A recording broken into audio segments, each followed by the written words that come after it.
Pour rappel, en ce moment, je vous propose ma pensée sur la démocratie lorsqu'elle est dévoyée dans le monde occidental. Dans un but de compréhension générale, je vous invite à visionner mes précédentes publications sur ce même sujet. Un fichier PDF comprenant le texte de ces vidéos sera mis à votre disposition. Le thème d'aujourd'hui, lorsque le citoyen est à son tour dévoyé.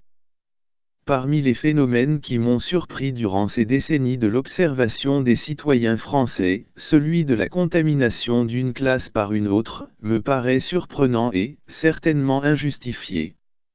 En fait, il s'agit de la contamination des classes moyennes et basses, par la bourgeoisie.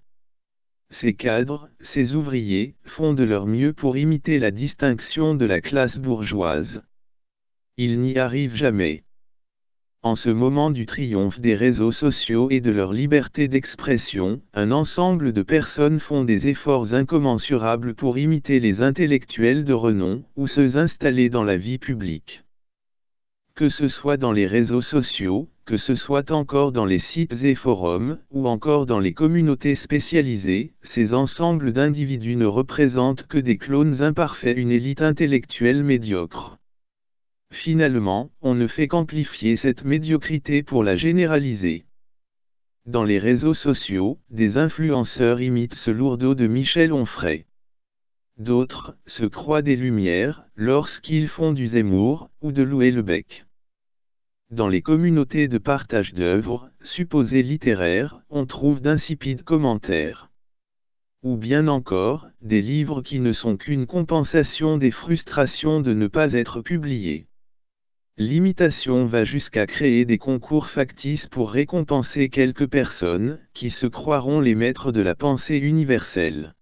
Lorsque l'on examine les choses de près, on se rend compte que déjà l'élite intellectuelle dominante est, en elle-même, porteuse de pauvreté, tant dans le style que dans le contenu. Finalement, ces jeunes des réseaux sociaux et des communautés sociales ne constituent qu'une caisse de résonance de l'insuffisance intellectuelle tyrannique.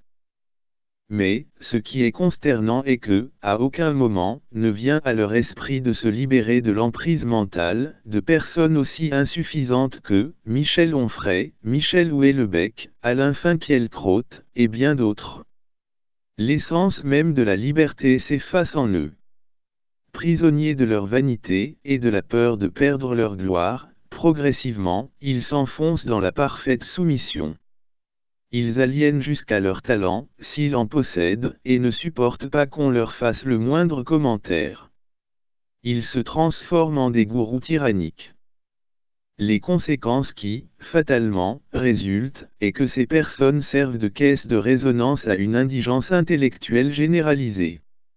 Ils participent, pleinement, à sa propagation à une population qu'ils trahissent. Après, s'installe progressivement, chez eux, la méchanceté bienheureuse. Finalement, ils participent volontairement et servilement, à cette soumission et à la démocratie dévoyée. La prochaine publication écrite au MAG, Discours sur l'universalité en Occident, paraîtra dimanche 6 octobre. Vous y apprendrez, comment au nom de cette universalité, on procède à des génocides. Plus jamais, il ne faut se laisser tromper, par l'élite dominante, et tyrannique.